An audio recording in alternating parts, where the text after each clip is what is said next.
Hello,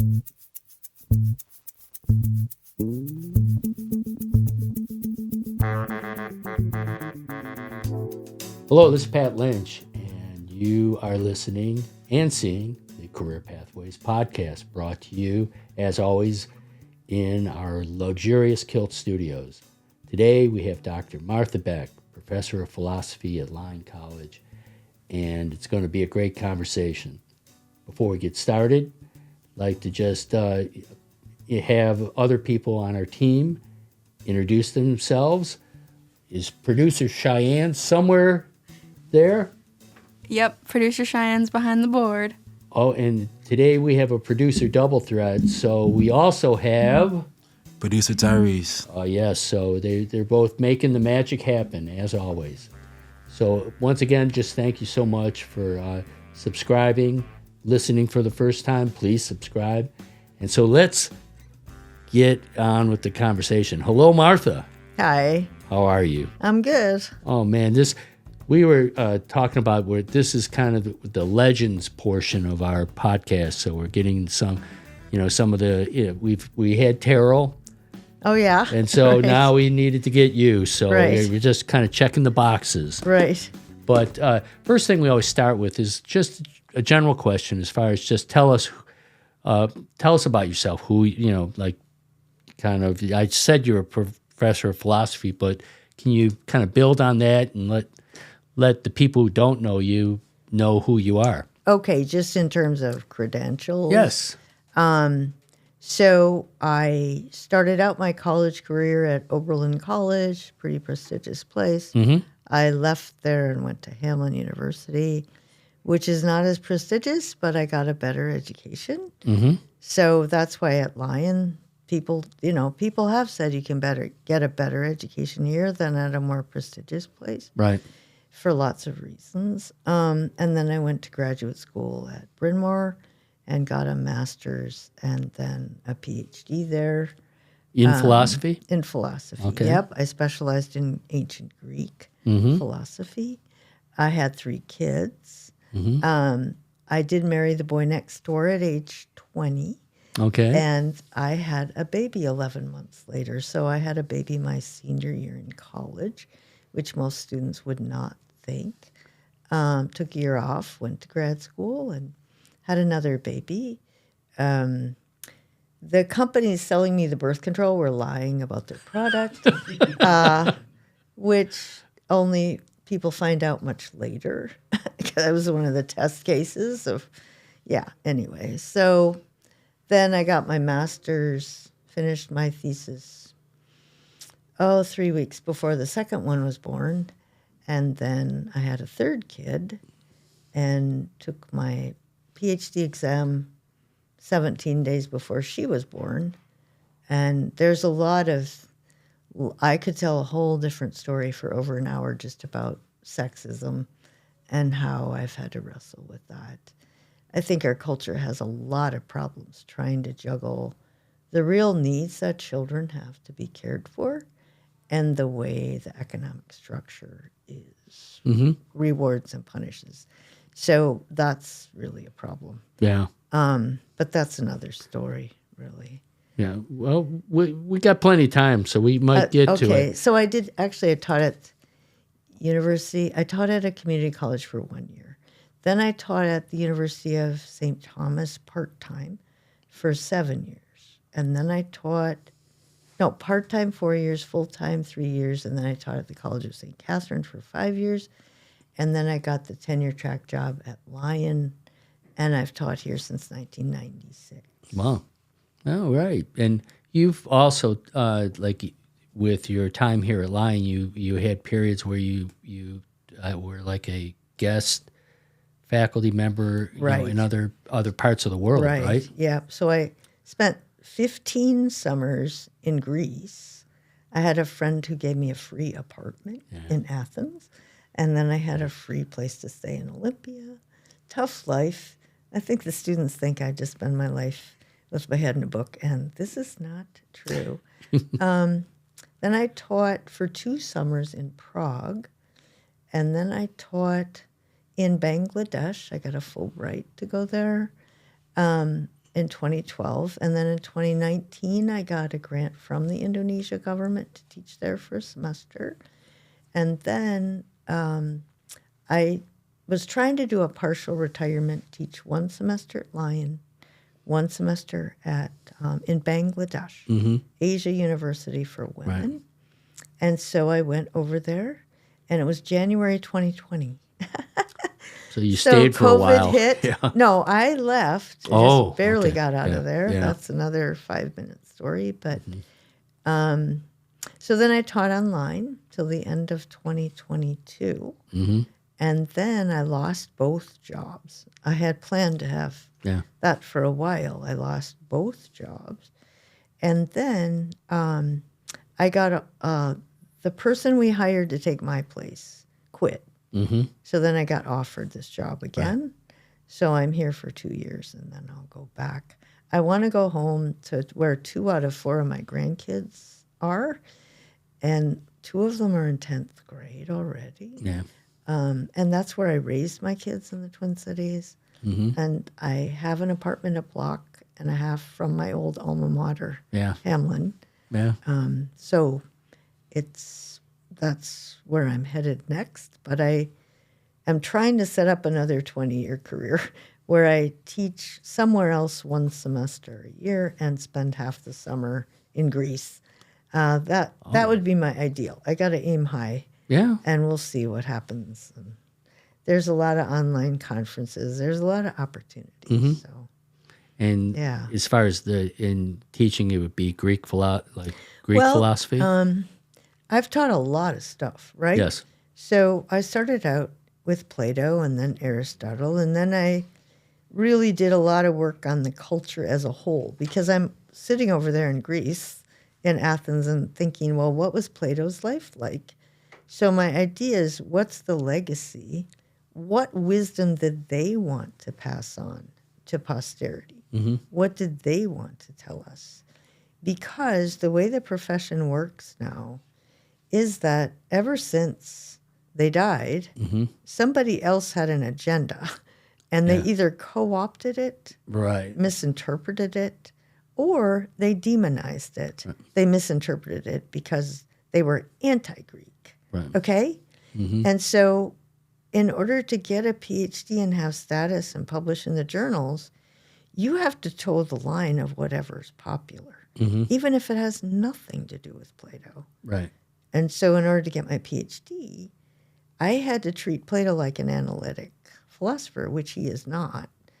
But I had to play the game. Yeah, because that's what's popular at the moment. You don't get status. But after I got tenure, so I just had to prove I can do it the way the bigwigs do it. Yeah. I said, heck with that.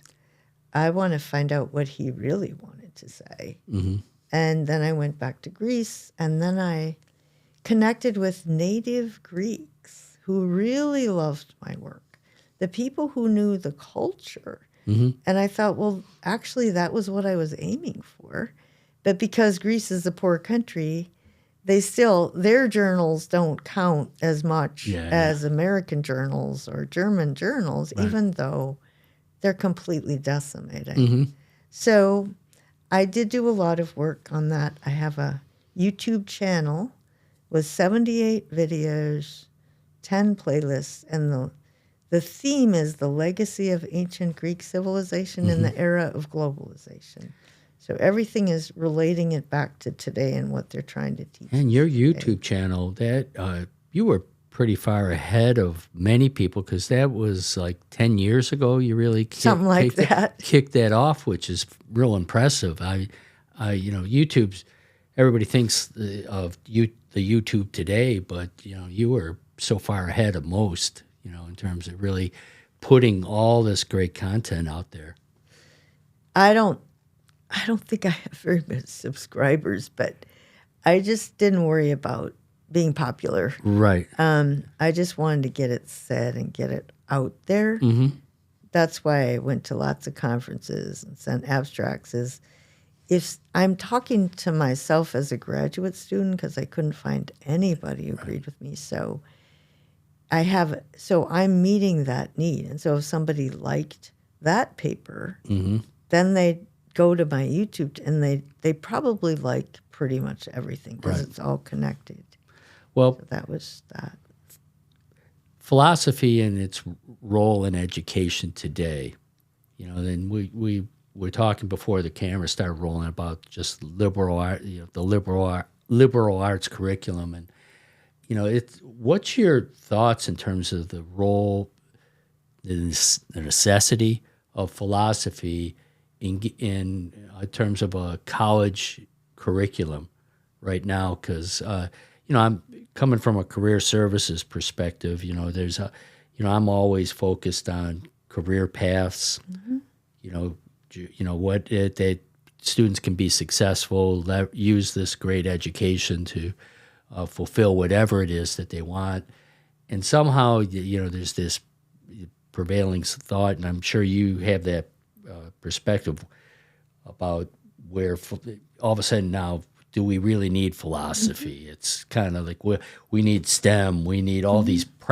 It's almost like college becomes job training rather than kind of enriching the soul, of developing the person, creating a citizen. So, kind of incredibly long question, I guess it was more a statement. But what's your viewpoint in terms of the role or the necessity of having philosophy as a core part of the curriculum for students who go to college? Well, philosophy is the only discipline where they can't even agree on what the discipline is. Okay? And so I think trying to understand the legacy of ancient Greek is really important. Right. But I think the way most philosophers teach is optional. Some of it might be good. It's kind of, a crapshoot about whether it's helpful or harmful or just neutral. I had a student leave here and go to take philosophy in another school, and the first day the teacher says, I'm going to beat the religion out of you. Okay? Oh, okay. Well, that's not helpful, Right. Because for most students, that's their idea of the good. That was what motivated them to have self-control, Right. courage. All the virtues were based on what they learned at church. And so character development.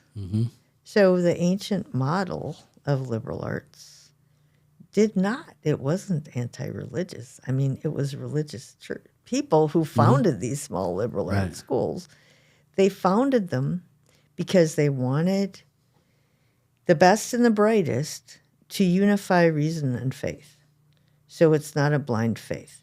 Because if you have blind faith, you can't have democracy, because politicians will just take advantage of that. Right. Say, divine right of kings, or, and our founders knew that. That's why they wanted to make sure either you keep your religion over here, if it's anti-humanist, Right.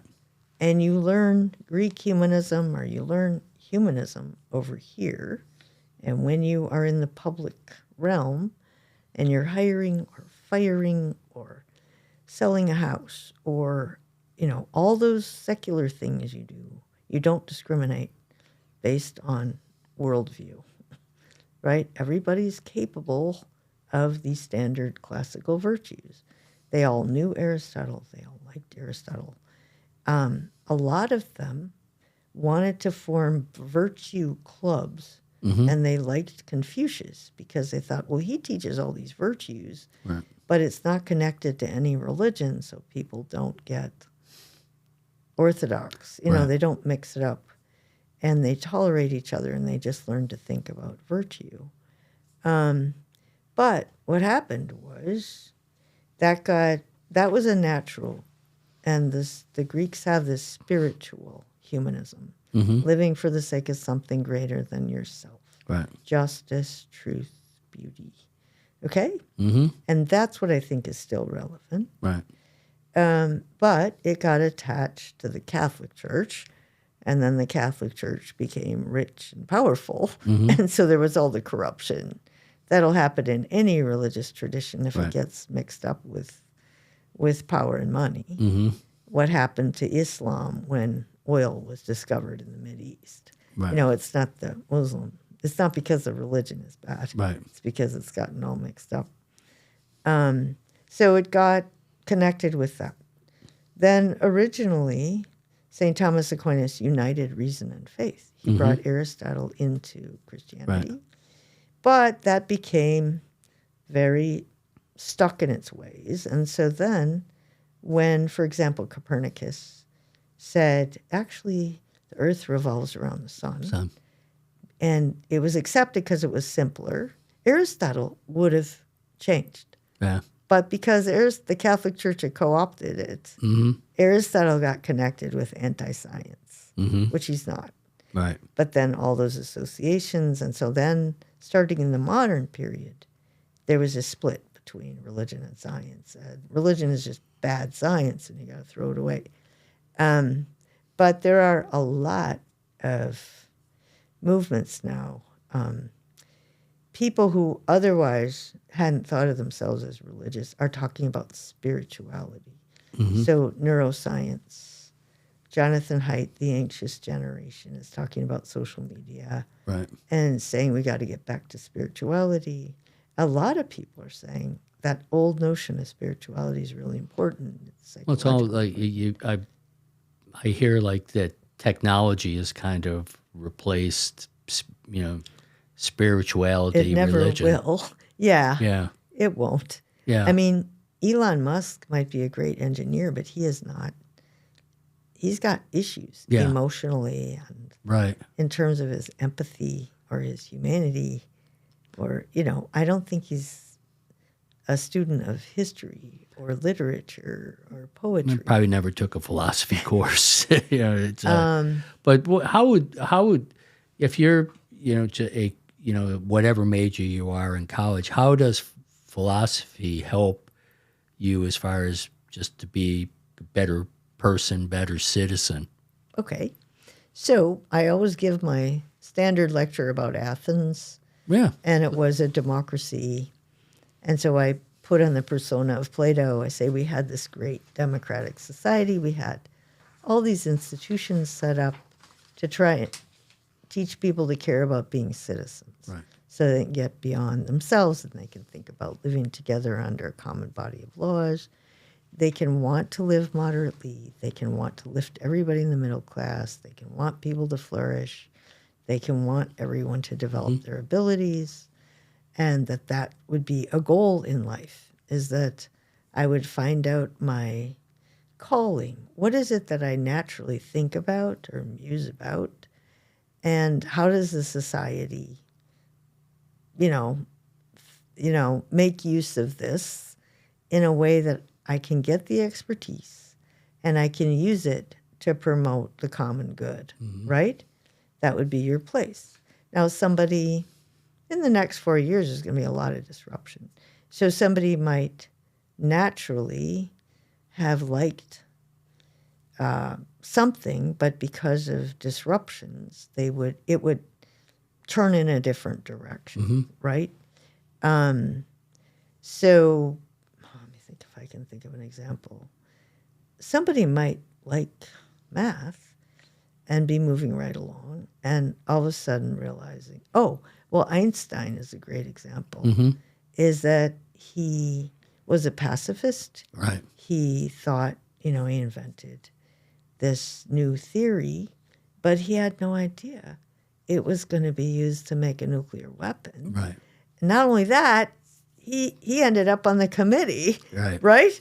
So it's tragic. Like, he had these good intentions. He just liked math, and he was curious about this. Yeah. He ends up being part of this nuclear weapons program. And Which today's equivalent is AI. that's right, That right? Where there's the morality in terms of it being used in malevolent ways, which is very easy to imagine. Well, not only that, Aristotle has his virtues. Yes. And he has the personal, social, political. Then he has the intellectual ones. Right. Those are the ones you learn in school. And he says they can be tied to any kind of moral character.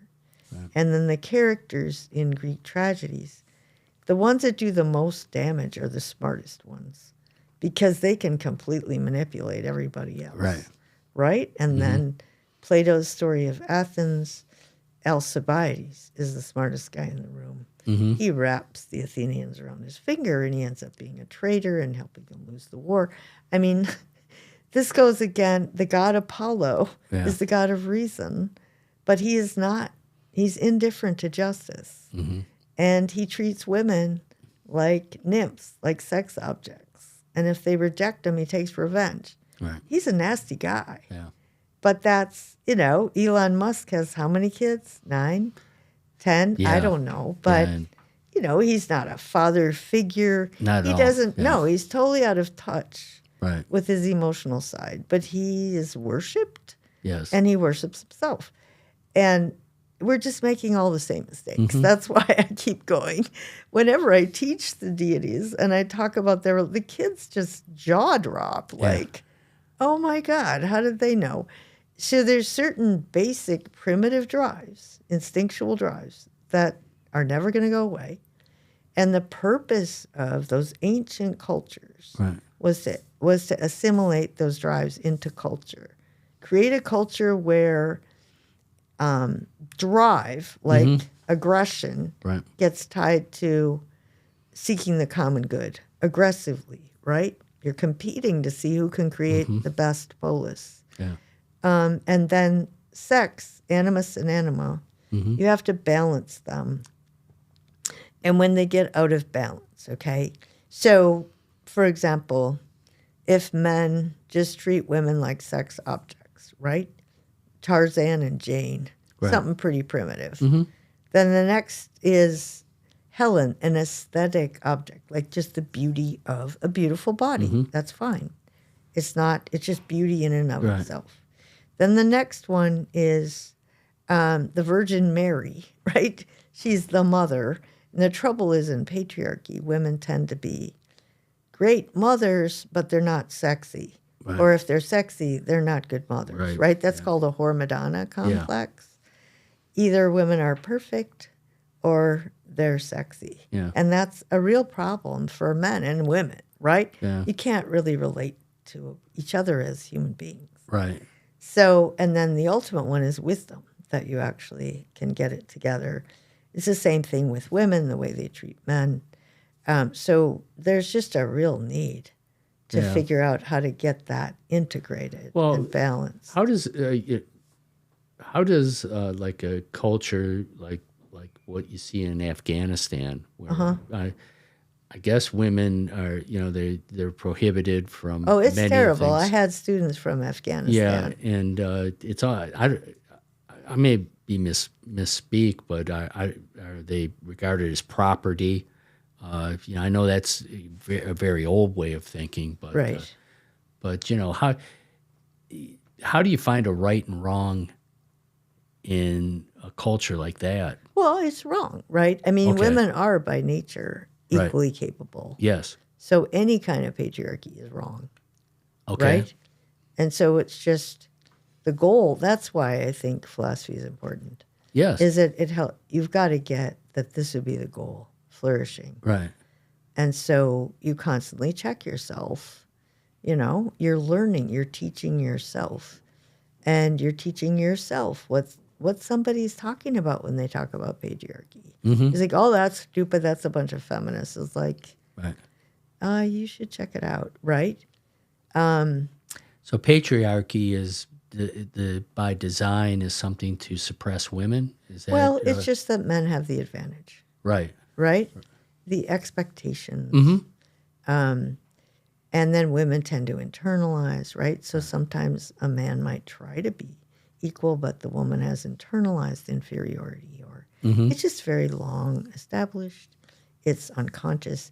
It's getting a lot better. Like my daughters have not experienced anything like I did. Right. It matters a lot when you have children and how old you are and whether you've already had a career set up. There's a lot of stuff. And so, but you have to check it. It's not the only problem. Materialism is a terrible problem. Competing for who's the richest. That's terrible. And we're destroying the earth. Yeah. right? But the Greek stories have all that stuff built into it. There's the god Poseidon and the goddess Demeter. So if you mess with Poseidon, he will bring on hurricanes. He will, you won't have any fresh water. You'll have earthquakes. You won't have, So that's hello. That's climate change. Right. Yeah. But if you mess with Demeter, you're going to have deserts, right? Right. She'll be, okay, so this is what we're doing. We're arrogant. We're overstepping the bounds. And the bounds can change, but there's a certain limit Right. to how much they can change. When you're referring Poseidon, and all the gods, it's like the Catholic in me. It's like, oh my gosh, false gods. That's right. That's right. Yeah, and you don't see it that way. It's not. No, actually, I do my work with nuns Yes. at a monastery every summer because for them, it's not. There are liberal Catholics Right. who really understand that it doesn't matter what you call it, right? Yeah. But there are conservative Catholics who are anti-pagan, which is pretty ironic since they got all their tradition from the Greeks, Right. right? Yeah, they stole it all. Yeah. Adapted. Created a new brand. There you How's go. that? Yes. You're talking to the marketing person. Yes. There. Yes. Okay. Well. Right. Very well.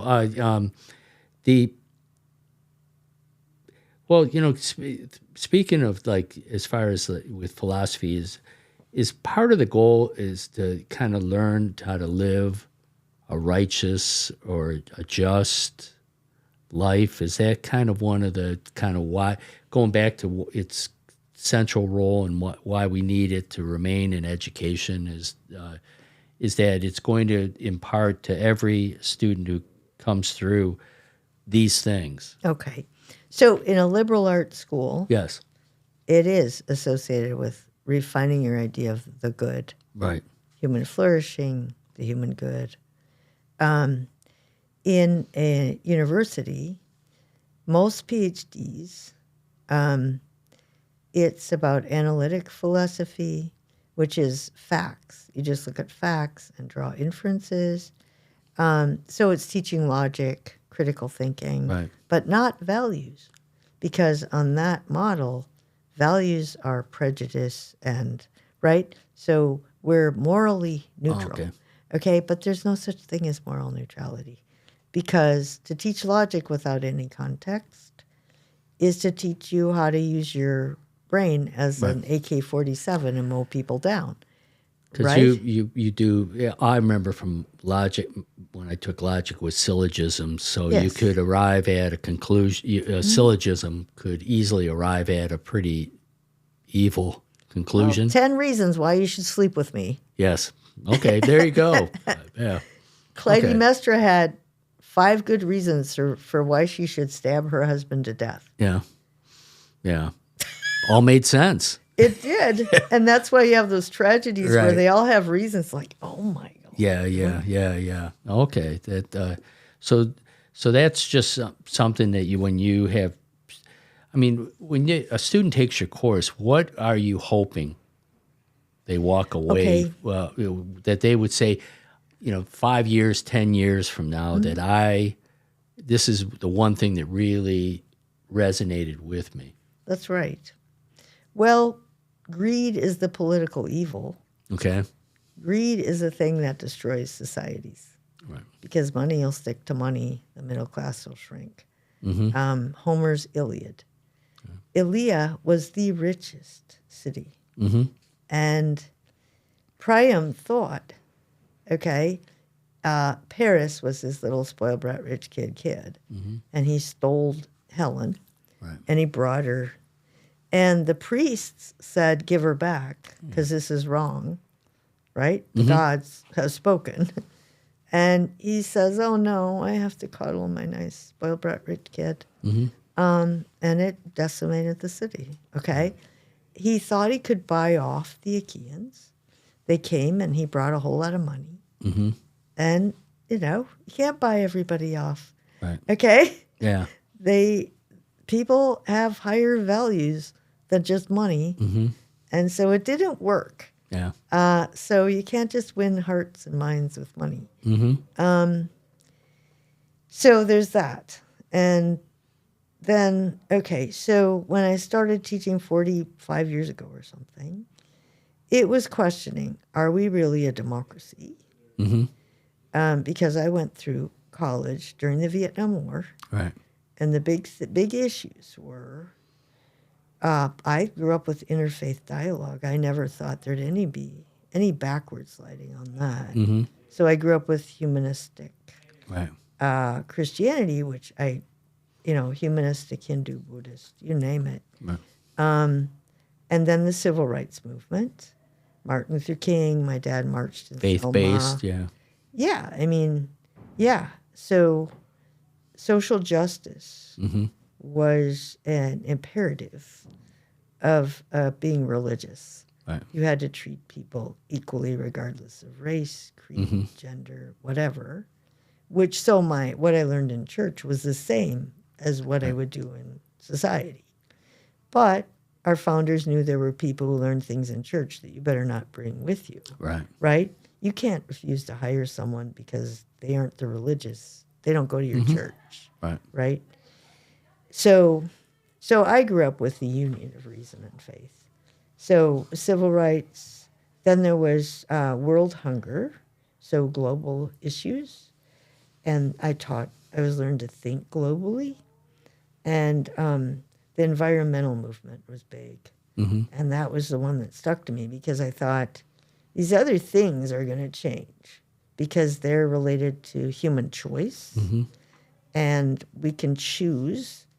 Oh, well, the other one, actually, the Vietnam War, imperialism. Are we really going to try to share power? Or are we going to just try to build an empire and be like everybody else, greedy and power hungry, right? And that was kind of the watershed because the last war we ever won was World War II. Right. And that was the people who were against the war in my town were the mayor of the town, the president of the college. It was a 10,000 student college. The priests, the nuns, the ministers. And then there was an anti-war rally with about 850 people. And I spoke. I was a high school student. And I got a standing ovation. Yeah. What I said was, a person will find no peace elsewhere if they don't first find it in themselves. So it's very important to me that nonviolent demonstrations stay nonviolent. Right. And they aren't even based on anger. It's just that this is wrong, and I'm going to make the statement that this is wrong, and I'm going to testify that this is wrong. But it's peaceful, it's respectful. Yeah. It's not polarizing, right? So we will see in the next 4 years, there's bound to be demonstrations. Now the key is, are they going to stay peaceful? Let's hope. So, anyway, I mean, I think the empire builders won, and we have been trying to do that, and I think we've made a lot of mistakes. Indeed.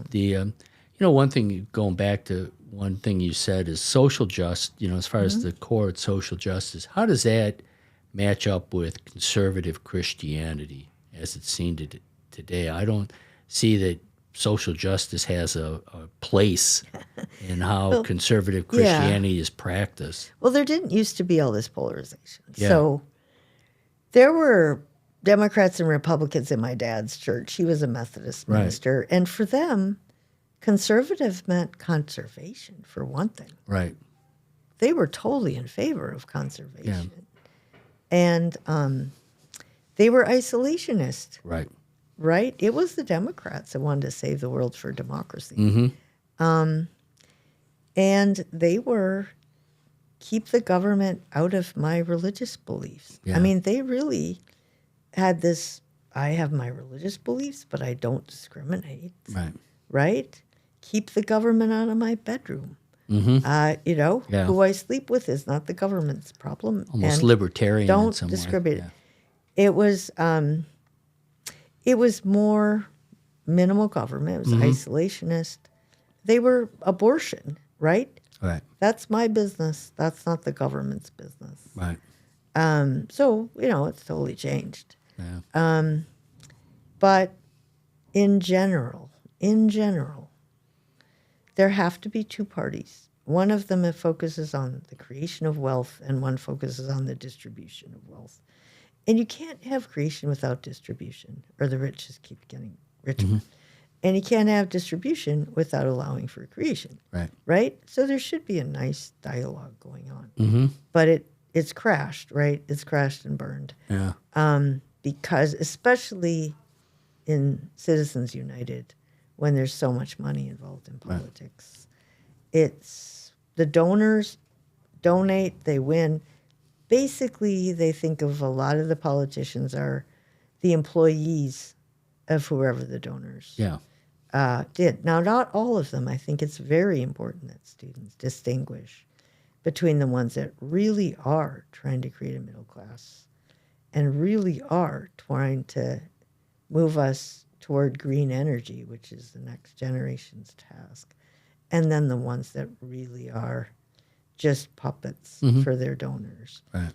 Students should never say they're the same, because if you say they're the same, the worst people will win because of people the most ugly rhetoric, right? So that's important. Yeah. Shifting gears. Okay.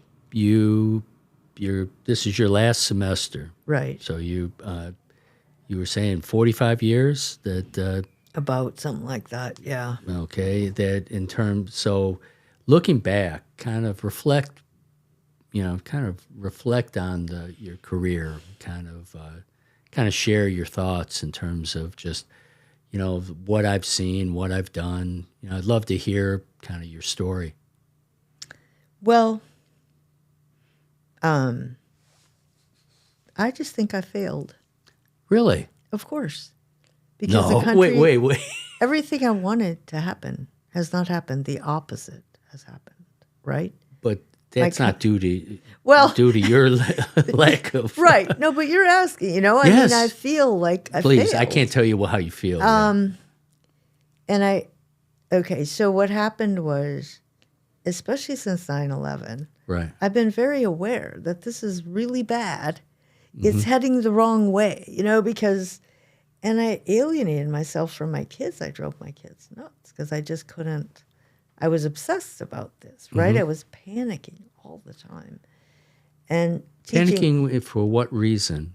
because the country's going to go to authoritarianism. Got it. Okay. And it's going to go to imperialism, and we're not going to go green, and the environment's going to get destroyed, and racism is getting worse. Yes. And, all this stuff. Yeah. And now we do have religious intolerance. Like, what the heck happened? Right. And so I got to beat myself up. I got to work harder. I got to do this. I got to do that. But, recently I've just said that I can't do that. Like, I can't live in a state of panic. I can't blame myself. I can't flagellate myself. But the next thing I do, like, what am I going to tell my grandkids? Yeah. Right? And so until recently, I just thought life on Earth is going to end because I've followed this. I know my students don't know. But I'm looking at what the Chinese are doing. I'm looking at green tech. Yeah, we won't destroy life on Earth. It's going to be very different, but it won't all disappear. Right. So what I want to tell my grandkids, I want to tell my students is, and I have all new books my last year because we're in the 7th era of globalization. Just big picture, okay? We're in the 4th industrial era, Right. industrial revolution. We have to go green. Nature does not care about politics. If the rulers are just and they care about the rule, they will go green. If they have some other agenda, they will not. But nature does not care. So whatever country decides they want to go green, they will be able to sell their products and they will get rich and powerful. Right. And we're behind, we're living in the past. We're a classic empire clinging to the past. We're addicted to fossil fuels. We're addicted to sugar. Or whatever the capitalists want to sell us. We just buy right in. Right. We've been commodified. We have a culture at war with nature. And now I have students reading books on this. It's not an opinion Right. whether sugar gives you diabetes and obesity, okay? It's not an opinion if social media is highly associated with making teenagers mentally ill because it's designed to go into the brainstem, close to your instincts, and trigger your fear and your fantasy. And that will destabilize you. That's their goal. Like, that's what there's a quote from a CEO. We're competing for attention. Right. And in order to win this race to riches, we have to make teenagers mentally ill. And now Mark Zuckerberg is trying to get 4-year-olds addicted to phones. So that's not a matter of opinion. Right. That's a matter of, if we insist on getting rich is the ultimate goal, we're destroying ourselves. Right. Like, it's just the scientists say so, the social science say so, and the philosophers, right? Right. So I do tell my students they should, college students should lead. They should know that there's going to be disruptions. So there's a technological disruption, digital disruption, geopolitical disruption, demographic disruption. People are going to move into the cities. And can't remember the fifth one. But there's going to be a lot of disruption. Right. But you shouldn't be surprised, and you shouldn't be afraid, and you should lead, right? So I think our students, all college students, but we read some books about what the rich, privileged kids do, like Mark Zuckerberg. They don't care. Right. And so it's going to have to be the first generation, second generation. It's going to have to be kids in small liberal arts or kids that somehow find a mentor who guides them into the green revolution in some way. And you don't have to be an engineer. Like, I don't really like engineering. I don't want to tell my grandkids to go into engineering. Right. It's dry, you know. I like humanities. I like poetry. But I can tell my students and I can tell my grandkids, there are lots of jobs out there where you can do good and you can do well, right? And that's what matters. Well, let's talk that for a moment because, this is the Career Pathways podcast. Right. And here's a philosophy major. What advice would you give a student who's interested in majoring in philosophy? What kind of career could they have? I would not recommend a PhD in philosophy. All right. I don't know anybody who teaches it the way I teach it. Although I have tried to find it so that my students could go there. I have had a few students that wanted to, and I told one of them, you can beat your brains out for 10 years and end up maybe at a community college in rural Texas, right? And he liked environmental stuff. You could go to the best law school in the country in environmental law and live wherever you like. Right? So he did. But, maybe he would have been happier. I don't know. Right. But I have another one who's going to grad school, and he studied psychology, and he knows all this mechanistic, materialistic stuff. So when I wrote his recommendation, I said, I can't analyze his psych research, but I can say that he would be a very good teacher at a small liberal arts college because I had him for these liberal arts kind of classes.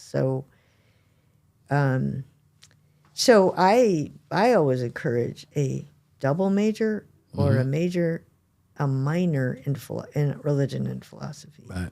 Because that teaches you about how you want to live. It doesn't necessarily teach you your career. Like you could be a computer programmer and be a philosopher, right? You can Steve be a Jobs, cook. in some ways, Right. No, he that. was much Yeah. more thoughtful, Yeah. right? And his background is amazing. Yeah, I mean, and then he's you an look at orphan. his approach to technology versus, college dropout like Mark Zuckerberg, and who I'll show him grace that he started out rather naively and just thought that he was community building. I don't think he really envisioned it was going to be the Well, product. actually, there's a book called Burn Book. I read it. Well, Kara Swisher, yes. right, but what he said was in high school his hero was Augustus Caesar. Yeah. So I don't. So maybe think I'm he was giving so him a little naive. too much Well, grace. that's okay. You can give him some slack. Right. But I think he's getting worse and worse. Oh It's yeah, more now and more he does. obvious. Well, now he was a little sensitive to criticism. Now he's just put on the Teflon. That's right. And he's just he doesn't care. I know. I And know. there's more money to be made. I know. Yeah. But there's a lot of Greek tragedies about that. Yes. There's a lot of King Midas. Yeah. Touch. Mm-hmm. Okay, you want to be rich? Here. Yeah. Everything you touch turns to gold. And his daughter came and sat on his lap. Yeah. And that, when you want to get rich, your relationships to your family is probably poisoned. Yeah. Yeah. And then just the legacy of your family for generations I to don't come. understand it. I Yeah. really Ask don't. the Sacklers or people like I that. don't understand in terms of legacy Yeah. what you want to leave behind. Dramatic flip. Speaking of legacy, what do you think the legacy is of Dr. Martha Beck? Well, I hate to think about it because I really Okay. don't know. Well, Yeah. I don't know how people think of me. All right. Don't. And right now I want to just go and create some sort of story as a grandma. Mm-hmm. But I know that when I got here, literally, this is not bragging, this is for better or worse. I have been philosophy at Lyon College. Right. Because before I came, 5 years before I came, before that, they didn't even have a philosopher. Then they had a different one every year. And then they had me. Okay? Yeah. So literally, I invented it. Yeah. So that's a great job. You can literally, Right. whatever you want to do is what philosophy is. Right. But I really believe in liberal arts. Mm-hmm.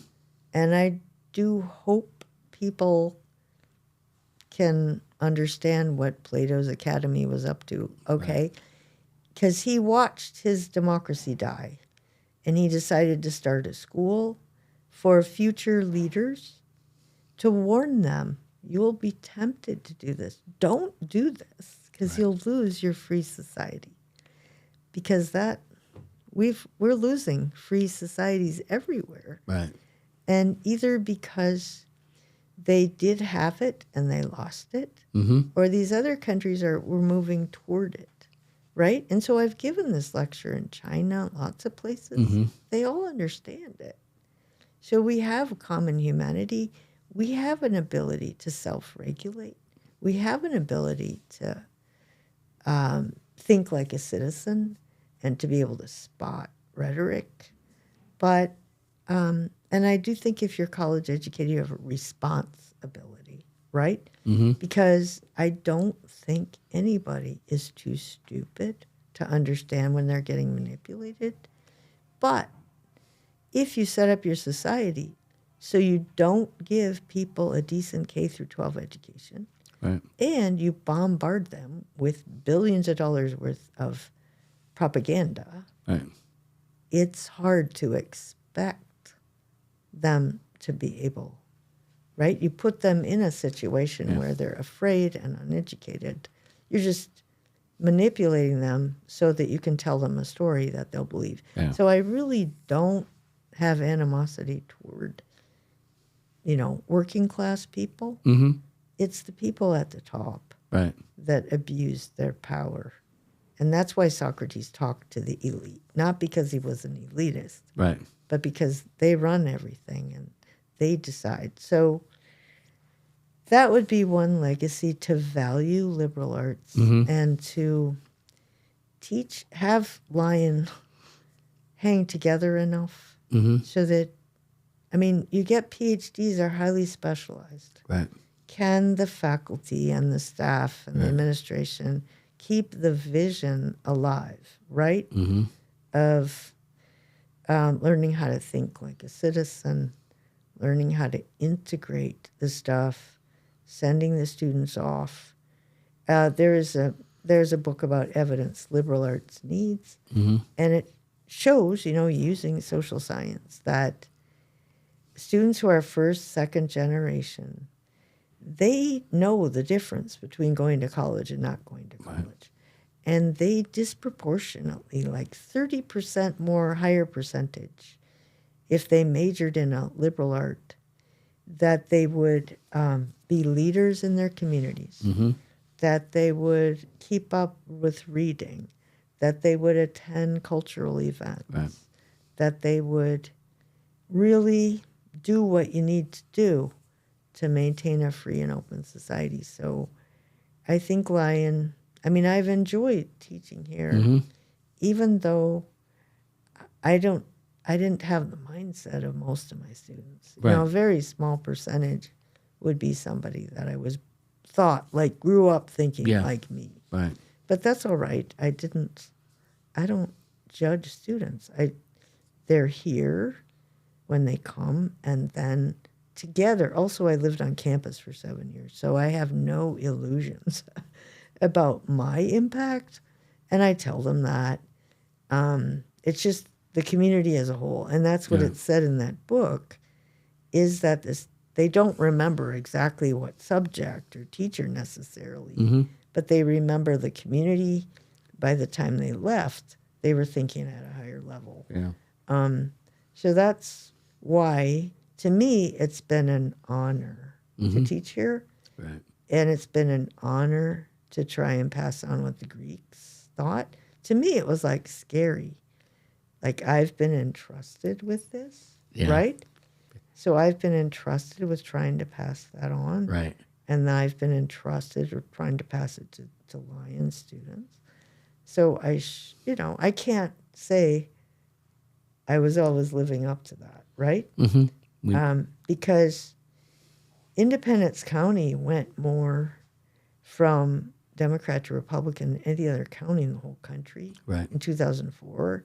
So I was right in the middle of my country going in what I thought was the wrong direction. So, I wasn't always in a really good mood.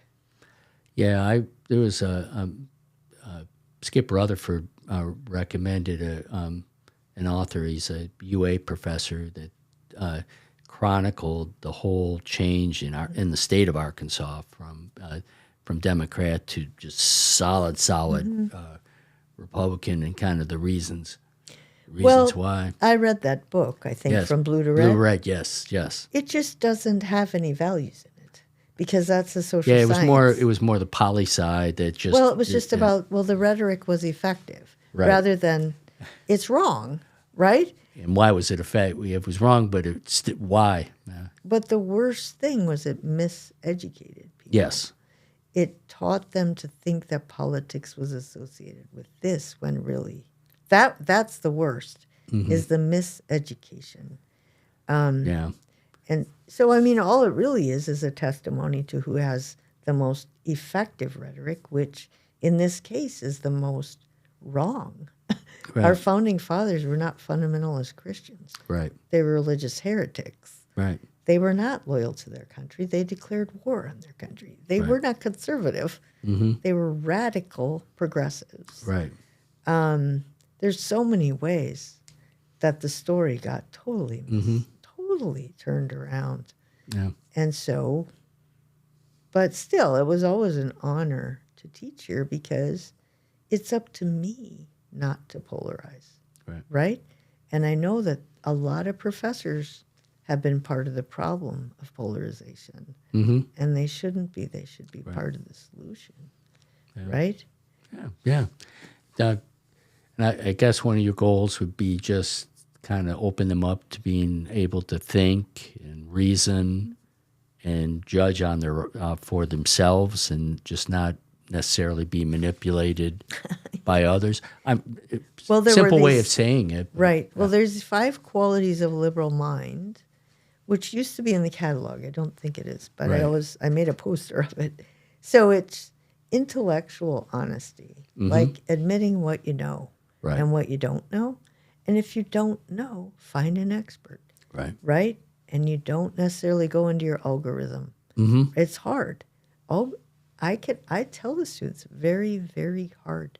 There's a lot of good stuff out there, but there's a lot of bad stuff. Right. And it's really hard to get good stuff from different perspectives. So I didn't really go onto YouTube videos till I was in Indonesia one time, and I was kind of stuck in a room. And when I first started, I got a lot of very different kinds of stuff, and it was great. I was learning a lot. And then that dang machine figured out my algorithm, Yeah. and I can't get out of it. Yeah. If anybody knows how to wipe out your algorithm and start over, I would like that. And I don't think so. It's But I know what you really mean. hard. My daughter, if she's on my Netflix account, all of a sudden I'm like, what? All of a sudden, all these shows that they're recommending to me, and it's, ugh, yeah. That's a whole and other thing. I also recommend having books. That's what I did during COVID, is read a Yeah. 300-page book every weekend so I could catch up, and put them on your shelf and remember what the argument of the book was. But the 5 virtues, so you Oh, had 5 intellectual virtues. honesty. Honesty is first. Commitment to truth. Okay. Sexism is wrong, right? You can structure a society to be patriarchal, but it's still wrong.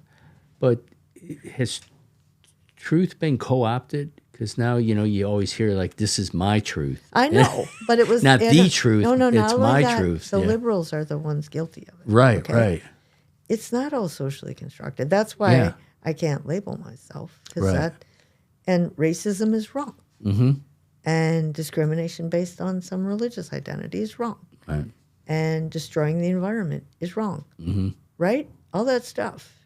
Don't tell me that's relative. It's not, and our society is going the wrong way.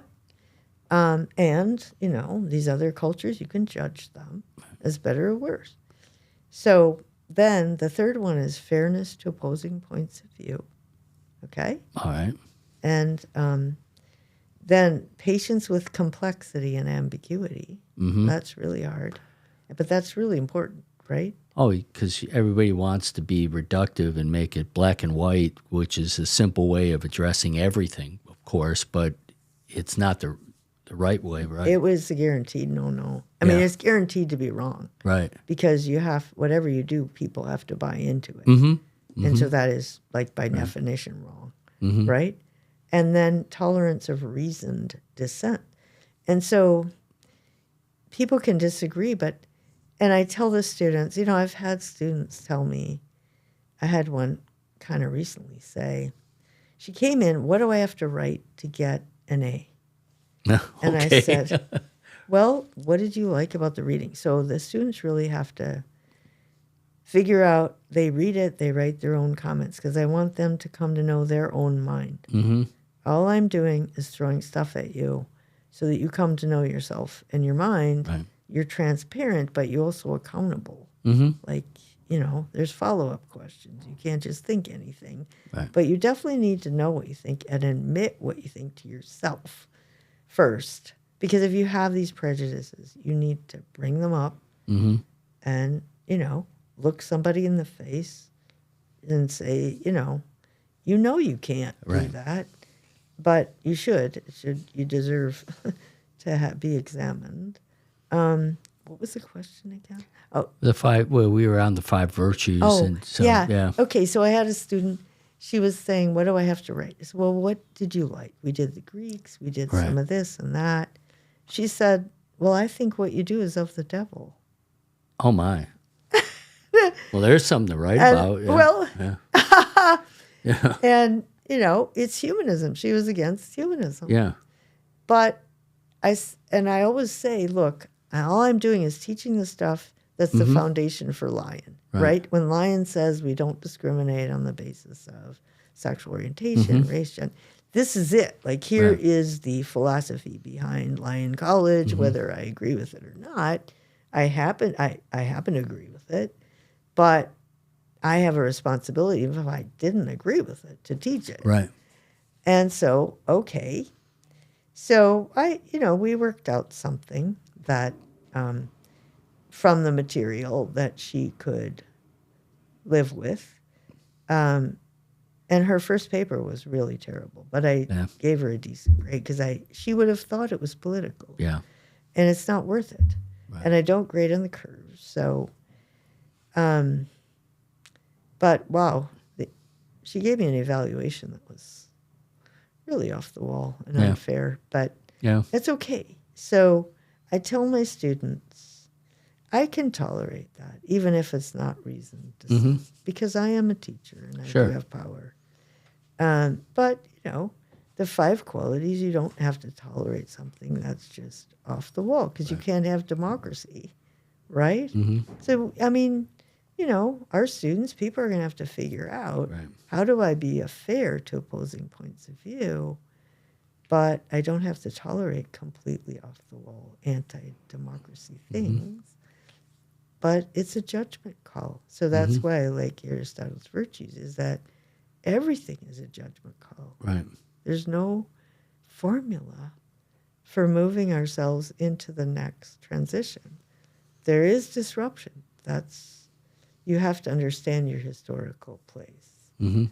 But you should keep adjusting to the changes, or we're going to get left behind. Kind of last question. As a philosopher, what advice would you give to those listening and watching about how to manage kind of the times that we're in right now? Because it's very easy to get upset just seeing what's in a newspaper or on CNN or on your social feed, and so there's that anxiousness that all these kind of not so positive reactions. So how do you philosophically, how do you kind of guide yourself through times and situations like this?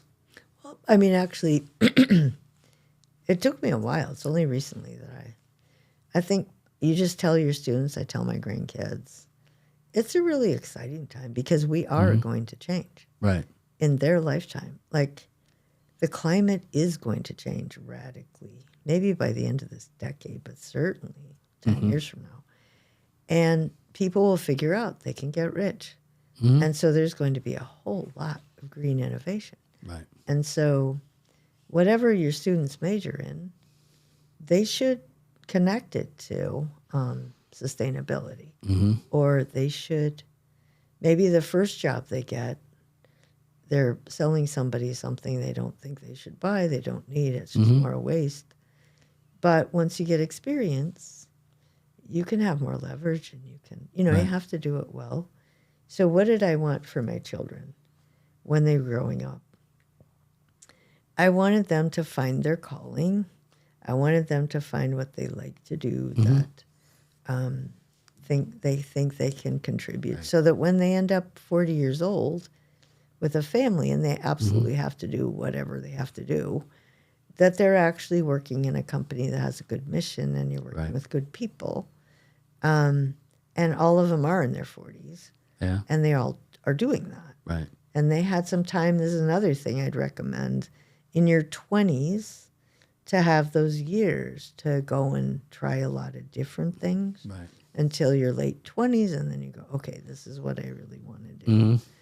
So my oldest daughter is working for a nonprofit that does environment and workers' rights. So she's been working on slave labor, workers' rights, international, for 20 years or something. Right. And then my son is an inner city charter school administrator. Yeah. really hard job. Right.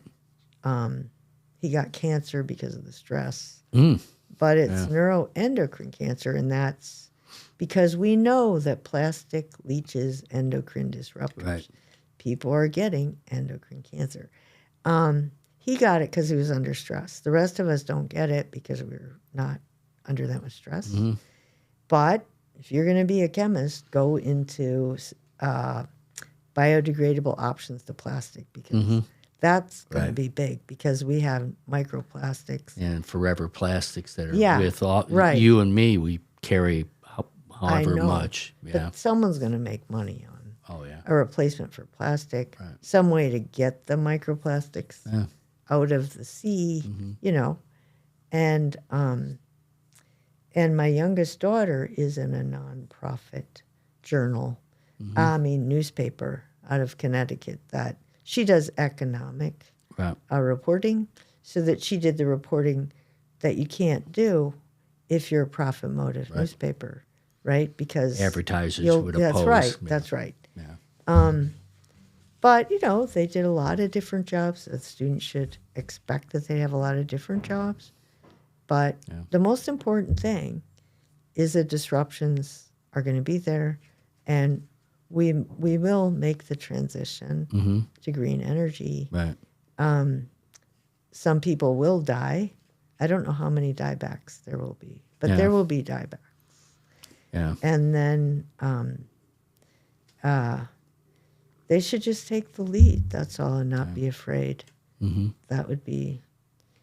And so philosophy is that ability to give yourself a 10-year plan, a 20-year plan, a 30-year plan. Always be keeping the end in view. Yeah. Always be self-correcting. What did you learn from what you did? What did you do right? What did you do wrong? But your goals should always be human flourishing. Does that make sense? Oh, very much. Okay. Well, that's Martha, thank you. sure. Oh, I've been looking forward to this, and no, really, it's been wonderful. Well, I do want to say now you got to hold my feet to the fire. Yeah. I do want to have a 20-year plan, and I do want to try to make the most, Okay. right? Mm-hmm. To keep trying to flourish in whatever ways possible. Oh my! So, am I becoming your accountability coach? Well, you could be. All right. Well, I get discouraged sometimes, you know. Oh, don't. But Yeah. but I always feel like, am I doing the world any good Yes. by getting? No, I mean you're not. Well, but it's a lot of times, doing good. At least my point of view is that everyone always looks at this grand sweeping gesture that's going to change large groups of people. When doing good, it can be that one person at a time. And just some that you did. Just whatever it was, whatever effort that you gave, change that person's life for the better. Well, that's the celebrity culture disease. Yeah. And it's a TV disease. We aren't on a TV. And when you look up to celebrities, they aren't the celebrity image. Right. They're a person. Yeah. And when you make yourself a brand, you're not your brand. You're a person. And so the real heroes are people like my daughter-in-law, comes from Mexico, makes a life for herself, has these students. I told her that because she has celebrity women. Right. Yeah. She's trying to tell women you can do stuff. I told her, Father, I want you to be on one of those posters. Right. Because you're the real hero. Yeah. I mean, you're going to make more difference in these kids' lives than the celebrity or than their desire to be a celebrity, right? Yeah. It's just horrible. It's related to TV and virtual reality. It might feel good, but, goodness, one of our students last semester, single mother, non-traditional student, just had to work fast food jobs to, because she was taking care of a family on her own and going to school. And just in my limited way, she ended up getting connected and became into the management program, of Waffle House. She, now is on a career path. We had like a significant increase in salary, and it was a life change. for. No, I don't have And any it's- illusions about myself But as you the know, philosophy you've done teacher. but you've done it. I'm sure you've done it, and you know, maybe you're not giving yourself credit that there's been this change, and may not even be people that have talked to you. You know that something has stuck with them, and it's kind of like mustard seed. You know that you've planted so many seeds over all the years that you know they're great. You know the seeds have flourished, and you don't necessarily see know. it. Yes. Yeah, well, it's important because I lived on campus for 7 years Yeah. when I first came. So I know I'm just a drop in the bucket, right? Right. And I know a lot of students stay at Lyon because of staff, not because of faculty. Mm-hmm. And I know that, I just know that you don't know, Right. right? But I would bet that there are more people in the staff than the faculty, or psychology rather than me, Right. or the sciences rather than me. But you have to keep thinking about you're following your calling, right? To me, the Right. power of ideas is really important. We still have these leftover ideas from the Enlightenment. My students still come and they imitate these ideas. Right. It's driving us into the ground. We have to stop. Mm-hmm. So that's my gift. Yes. And other people have different gifts. So we're all in this together. Yes. Martha, thank you. Thank you. This has been wonderful. And, Okay. And so then I have to turn to the camera and say thank you, everyone, for listening to the Career Pathways podcast. We always close the show out giving our listeners, especially the new ones, where they can find the Career Pathways podcast. I don't have the answer, but I do think producer Cheyenne does. You can find Career Pathways on 99.97% of platforms, the same amount of germs that get killed with Germex. There we go. All right. Thank you, Cheyenne, for that very precise scientific advice. And once again, thank you so much for listening to the Career Pathways podcast. And we'll come back to you next week with another podcast. Take care.